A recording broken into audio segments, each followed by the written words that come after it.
সেই একঘেয়ে ডিমের ঝোল খেতে না চাইলে আজই বানিয়ে ফেলুন আমার মতো চেনা বাঙালি স্বাদের এই অসাধারণ ডিমের রেসিপি। গরম ভাতের সাথে এই রেসিপি থাকলে দুপুরের খাওয়াটা একদম জমে যাবে। তাহলে চলুন রেসিপিটা দেখে নিই। আচ্ছা, এখানে ডিম সিদ্ধ করার জন্য আমি বাটির মধ্যে কিছুটা জল নিয়েছি। জল নিয়ে ডিমগুলো এর মধ্যে দিয়ে দিচ্ছি।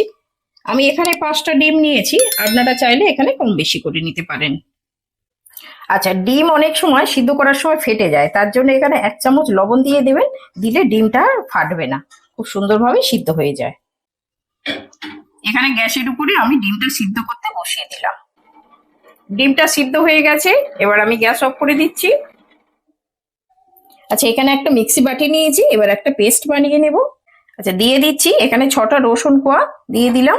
আর ঝালের জন্য 4টে কাঁচা লঙ্কা, আপনারা আপনাদের ঝাল বুঝে দেবেন। এবার দিয়ে দিচ্ছি 1 চামচ কালো সর্ষে। এবার দিয়ে দিচ্ছি এটা সাদা সর্ষে, 1 চামচ দিয়ে দিলাম। আর দিয়ে দিচ্ছি পোস্ত, এখানে 2 চামচ পোস্ত আমি দিয়ে দিলাম। আর দিয়ে দিচ্ছি 4টে কাজু। আচ্ছা, এখানে আমি 4টে কাজু দিয়েছি, এটা অপশনাল, আপনারা চাইলে কাজুটা বাদ দিতে পারেন, সেক্ষেত্রে 1 চামচ পোস্ত বেশি করে দিয়ে দেবেন। এই গ্রেভির এই রেসিপির গ্রেভিটা খুব সুন্দর হয়, সেই জন্য একটুখানি পোস্ত বেশি দিলে ভালো হয়। এর মধ্যে দিয়ে দিলাম অল্প পরিমাণে লবণ। প্রথমে একটু শুকনো আমি এটাকে ঘুরিয়ে নেব, তারপরে অল্প জল দিয়ে আমি এটা একটা মিহি পেস্ট বানিয়ে নেব। মিক্সিটা আমার হয়ে গেছে, দেখুন এইরকম মিহি করে বেটে নেবেন।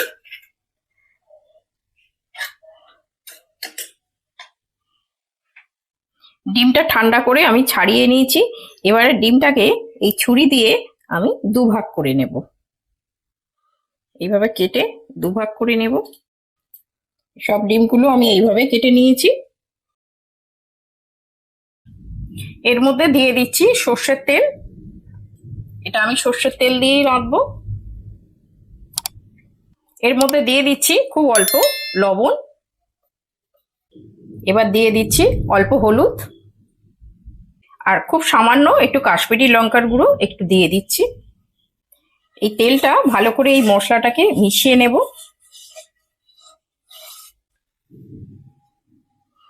সাথে সাথে দিয়ে দেবো এই ডিমগুলো, এই ডিমগুলো একটু ভেজে নেব।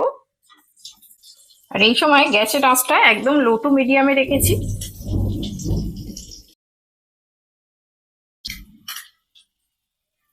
এটা 1 পিঠ হয়ে গেলে এইভাবে উল্টে দেব। আর এটা খুব বেশি ভাজার দরকার নেই, একটু হালকা কালার চেঞ্জ হলেই হবে।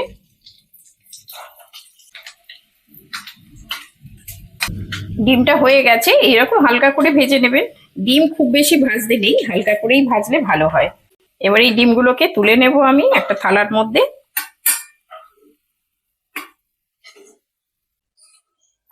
আমি সব ডিমগুলো তুলে নিয়েছি। এখানে দুটো মিডিয়াম সাইজের পেঁয়াজ নিয়েছি, পেঁয়াজ দুটো এবার কেটে নেব।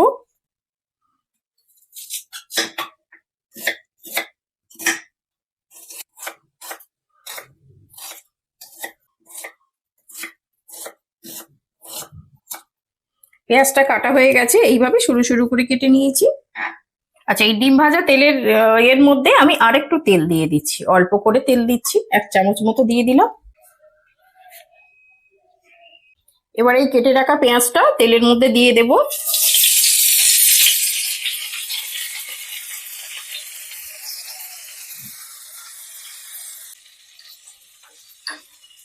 এর মধ্যে অল্প লবণ দিয়ে দিচ্ছি, লবণ দিয়ে দিলে পেঁয়াজটা নরমও হয়ে যাবে আর ভাজাটাও তাড়াতাড়ি হয়ে যায়।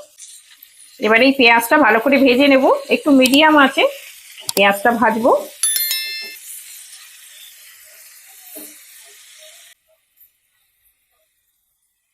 পেঁয়াজটা ভাজা হয়ে গেছে, পেঁয়াজটা এরকম হালকা করে ভাজলেই হবে, খুব বেশি ভাজার দরকার নেই। এখানে দিয়ে দেবো 1/2 চামচেরও কম একটু জিরে গুঁড়ো দিয়ে দিচ্ছি। আর অল্প হলুদ গুঁড়ো দিয়ে দিচ্ছি। এই মশলাটা ভালো করে মিশিয়ে নেব। এই হলুদটা এই তেলের সঙ্গে এইভাবে মিশিয়ে নিলে কালারটা খুব সুন্দর আসে। মশলাটা ভালো করে মিশিয়ে নিয়েছি। এবার যে মিক্সিতে বাটিতে যে মশলাটা আমি করেছিলাম, এবারে এটাকে দিয়ে দেব।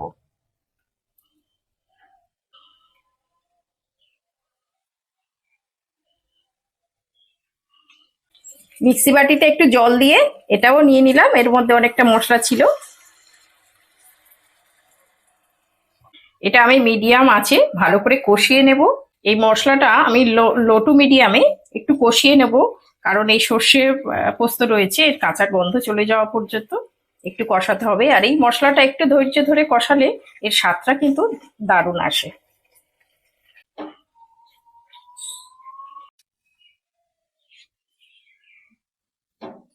ফ্রিজে ডিম আছে আর ভাবছেন কি রাখবেন?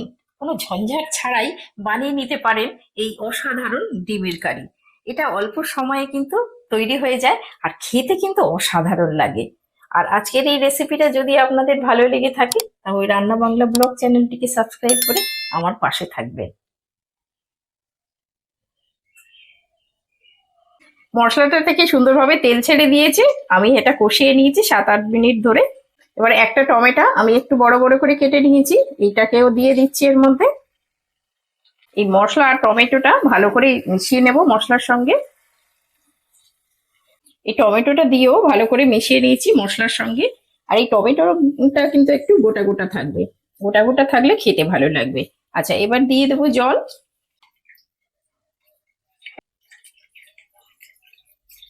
এই গ্রেভিটা ফুটে ওঠা পর্যন্ত একটু অপেক্ষা করব। আর এটা কিন্তু খুব বেশি ঝোল হবে না, আপনারা যদি চান একটু ঝোল বেশি করতে পারেন। আমি এইরকমই ঝোল রেখেছি। আচ্ছা, এখানে আমি খুব সামান্য চিনি দিয়ে দিচ্ছি, কয়েকটা দানা। চিনি দিয়ে দিলে কি হবে, এই ঝালের যে ব্যালেন্সটা এটা হয়। এবারে চিনিটা ভালো করে মিশিয়ে দেব। এখানে লবণটা আপনারা এই সময় চেক করে নেবেন, যেহেতু পেস্টের সময় একটু লবণ দেওয়া হয়েছে আবার পেঁয়াজের উপরে লবণ দিয়েছি, সেহেতু একটু এই সময় চেক করে নিলে ভালো হয়। ঝোলটা ফুটে উঠেছে, এবার দিয়ে দেব ভাজিয়ে রাখা ডিম। ডিমগুলো এইভাবে আস্তে আস্তে বসিয়ে দেব।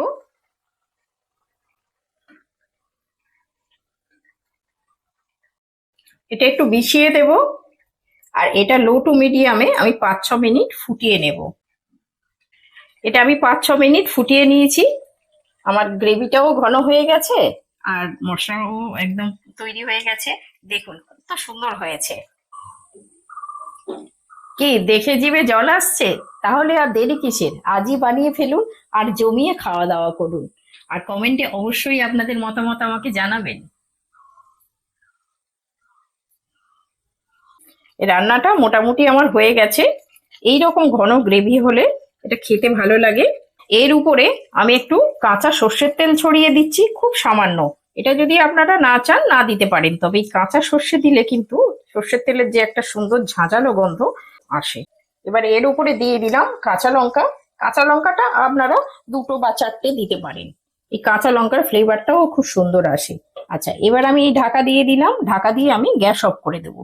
দিলে আমি আরো 2-3 মিনিট পরে ফিরে আসছি। 2-3 মিনিট হয়ে গেছে, এটা আমি এবার খুলে নিচ্ছি। কি সুন্দর গন্ধ বেরোচ্ছে! এই গন্ধটা আমি আপনাদের বলে বোঝাতে পারবো না, অবশ্যই আপনাদের একবার বাড়িতে বানিয়ে খেতে হবে। এই গন্ধটা এত ভালো লাগছে, সর্ষে আর সর্ষের তেলের এই কাঁচা গন্ধ, মানে সেটা বলে বোঝানোর মতো নয়। দেখুন কত সুন্দর হয়েছে। এই রকম হলে আপনারা কিন্তু ভাত রুটি সবকিছুর সঙ্গে কিন্তু দারুণ ভাবে খেতে পারবেন। এটা কিন্তু খেতে কিন্তু অসাধারণ লাগে। এইভাবে একবার বাড়িতে অবশ্যই একবার বানিয়ে খাবেন। আর এই টমেটো গুলো গোটা গোটা আছে, এইগুলো খেতে কিন্তু দারুণ লাগে এই সঙ্গে। দেখুন রান্নাটা কত লোভনীয় হয়েছে, দেখেই যেন জিভে জল চলে আসছে। এই রকম রান্না অবশ্যই একবার বাড়িতে বানিয়ে খাবেন। এটা কিন্তু গরম ভাতের সঙ্গে খেতে দারুণ লাগে। আর রান্নাটা যদি আপনাদের একটুও ভালো লেগে থাকে তবে একটা লাইক দিয়ে আমাকে উৎসাহিত করবেন। আজকে কি খাওয়াচ্ছ? আজকের একটা দারুণ স্বাদের একটা ডিমের কারি বানিয়েছি। এত সুন্দর গন্ধ বেরোচ্ছে না, একদম রান্নাঘর মমা করছে। ডিমের কারি বানিয়েছো? হ্যাঁ, খেয়ে দেখো কত সুন্দর বাহ, স্বাদ হয়েছে। হ্যাঁ খুব সেন্ট বার হচ্ছে তো, বেশ সুন্দর। হ্যাঁ, খুব সুন্দর স্বাদ, মানে সেন্ট বার হচ্ছে, পুরো রান্নাঘর মমো করছে। হ্যাঁ, তরকারি কালারটাও তো সুন্দর হয়েছে। হ্যাঁ, খেয়ে দেখো। ঠিক আছে, তাহলে খেয়ে দেখি। হ্যাঁ, খেয়ে দেখো। আজকের একদম বাহ, অন্যরকম রান্না। হ্যাঁ দেখছি একটু অন্যরকম, আর বেশ কি সুন্দর সেন্ট বার হচ্ছে। হ্যাঁ, কেমন হয়েছে? খুব সুন্দর টেস্ট হয়েছে, খুব সুন্দর টেস্ট সুন্দর হয়েছে। taste। গন্ধেতে তো মানে ম করছে। কি সুন্দর সর্ষে পোস্ত সেন্ট বার হচ্ছে না, আর কাঁচা তেলের একটা কাঁচা সুন্দর, তেলের একটা দারুণ হ্যাঁ সেন্ট বার হচ্ছে। এই সর্ষে পোস্ত আর এই কাঁচা তেলের আর এর সঙ্গে এই যে লঙ্কাটা, কাঁচা লঙ্কা, তার স্বাদ দারুণ, কি দারুণ টেস্ট হয়েছে, দারুণ টেস্ট হয়েছে। দারুণ taste দেখি হয়েছে। আমিও খাই। গন্ধে দেখো তো একটু। গন্ধে তো আমার তো মানে অর্ধেক Scent ভোজন বার হয়ে হচ্ছে, গেছে। দারুণ সেন্ট বার হচ্ছে। হুম, সত্যি এই কাঁচা দারুণ লাগছে না? কাঁচা তেল আর এই সর্ষের গন্ধটা না সত্যি দারুণ, দারুণ হয়েছে কিন্তু। খুব ভালো টেস্ট হয়েছে, দারুণ। হ্যাঁ, দারুণ হয়েছে। আর এর সঙ্গে কাঁচা লঙ্কা, হুম। দারুণ লাগছে। ডিমের ঝোল এত সুন্দর টেস্ট হয় ভাবা যায় না, দারুণ হয়েছে। দারুণ হয়েছে। আর একদম খুব অল্প মশলা দিয়ে করেছি, একদম খুব কম মশলা, অথচ এই কারিটা দেখেই বোঝা যাচ্ছে খুব সুন্দর। অথচ স্বাদ দেখেছো কত সুন্দর ওকে খেতে। আরেকটু দাও। হ্যাঁ দেবো তো। দারুণ খেতে হয়েছে। আমি অনেকটা বানিয়েছি তো বেশি করে। ভালো করেছো। দারুণ লাগছে গরম ভাতের সময়, দারুণ খেতে লাগছে কিন্তু, তাই না? রাত্রেও আমি এটা আমার জন্য একটু রেখলাম। হ্যাঁ, রুটি দিয়ে খেয়ে নেবে রাতে, এটা রুটি দিয়েও দারুণ লাগবে খেতে, দারুণ।